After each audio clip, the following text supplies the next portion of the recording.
प्रश्न 21।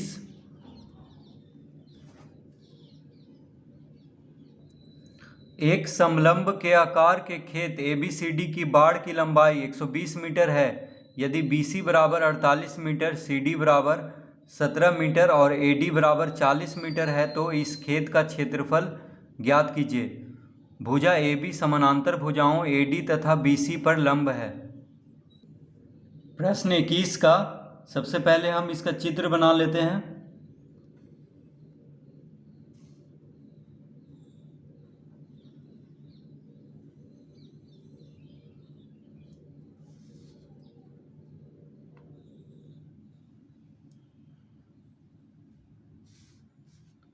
तो ये है ABCD समलंब के आकार का खेत ABCD।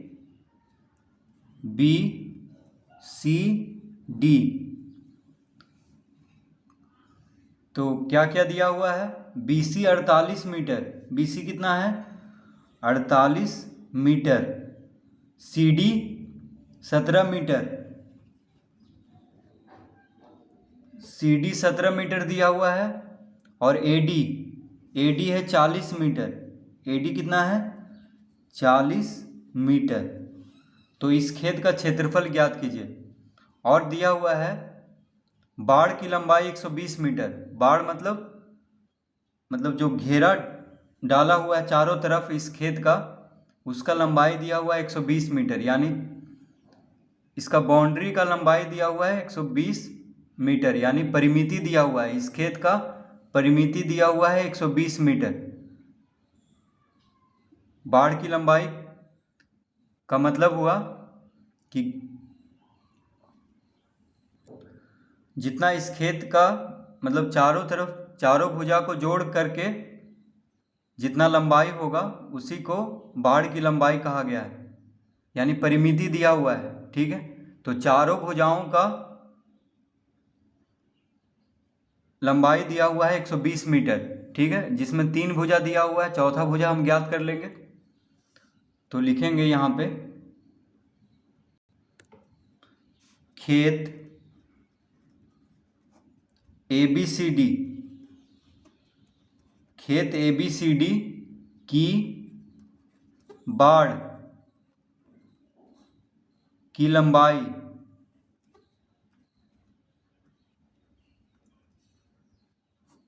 बराबर कितना दिया हुआ है? 120 मीटर। ABCD की बाड़ की लंबाई 120 मीटर दिया हुआ है। तो ये इसका मतलब हुआ कि चारों भुजा का लंबाई दिया हुआ है 120 मीटर। बाड़ की लंबाई का मतलब क्या हुआ कि इसका परिमिति दिया हुआ है।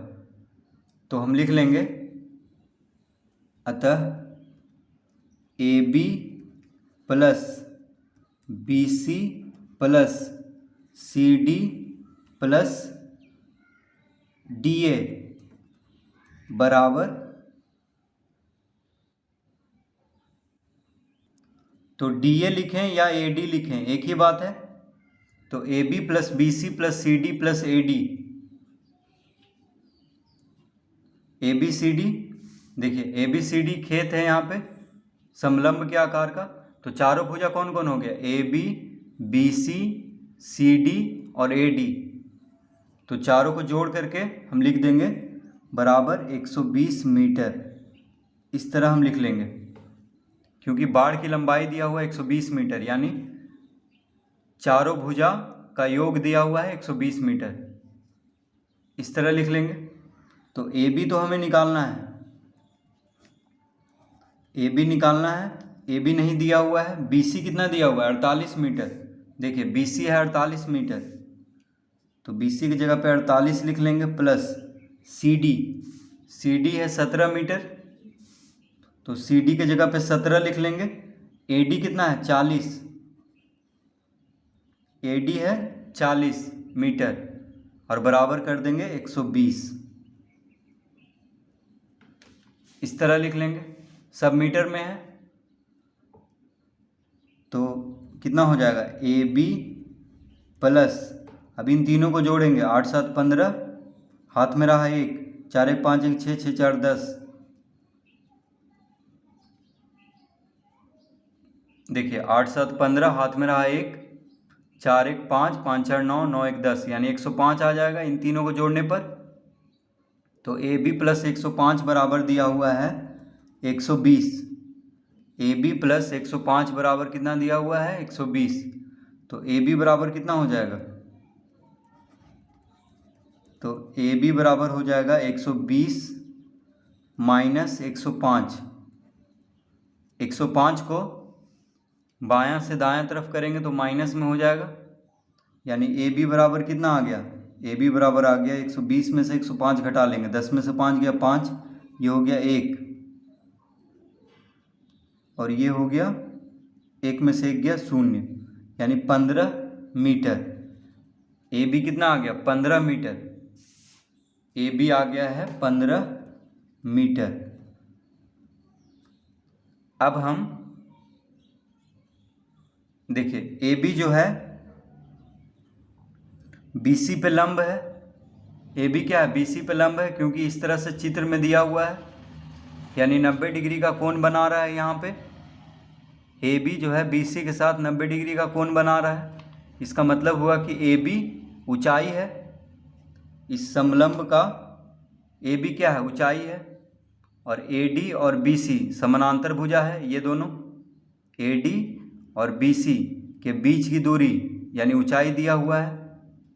तो समलंब का क्षेत्रफल का सूत्र हम लगा देंगे अब, क्योंकि ऊंचाई मालूम हो चुका है 15 मीटर, और दोनों भुजा समलंब का दोनों समानांतर भुजा दिया हुआ है, ए डी और बी सी ये समानांतर भुजा है, तो ये दोनों दिया हुआ है और ऊंचाई हम निकाल चुके हैं। तो अब हम इसका क्षेत्रफल आसानी से ज्ञात कर लेंगे।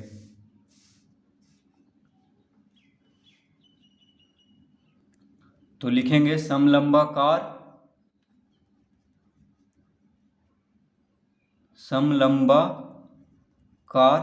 यानी समलंब के आकार का समलंबाकार खेत ए बी सी डी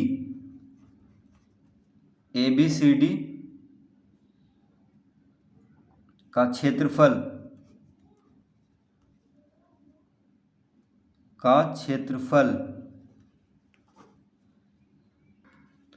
समलंबाकार खेत ए बी सी डी का क्षेत्रफल बराबर, तो समलंब का क्षेत्रफल का सूत्र क्या होता है, 1/2 गुना समानांतर भुजाओं का योग,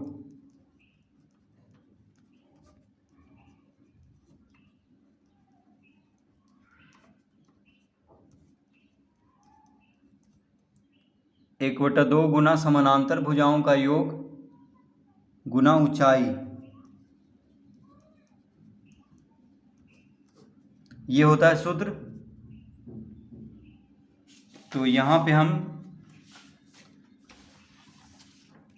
लिख लेंगे 1/2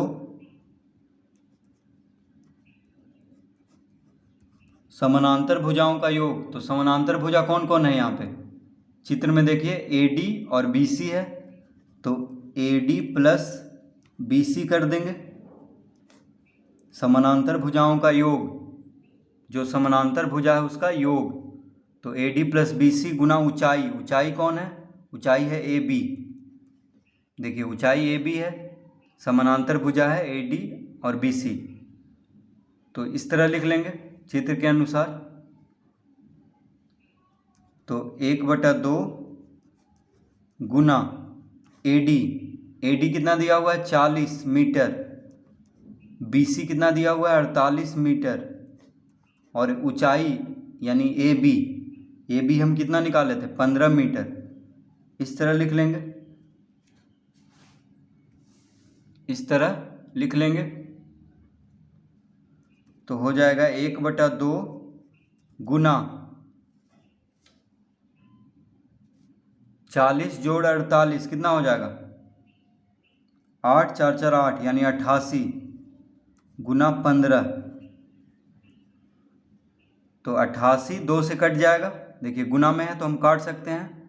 तो 44 गुना 88 यानी कितना आ गया 44 गुना 15 कर देंगे तो 15 चौक 60, हाथ में रहा 6, 15 चौक 60, 6 66, यानी 660 वर्ग मीटर, 660 वर्ग मीटर। तो समलंबाकार खेत ABCD का क्षेत्रफल कितना आ गया? 660 वर्ग मीटर। तो इसका उत्तर आ चुका है। तो इस तरह से प्रश्न 21 को हल करेंगे।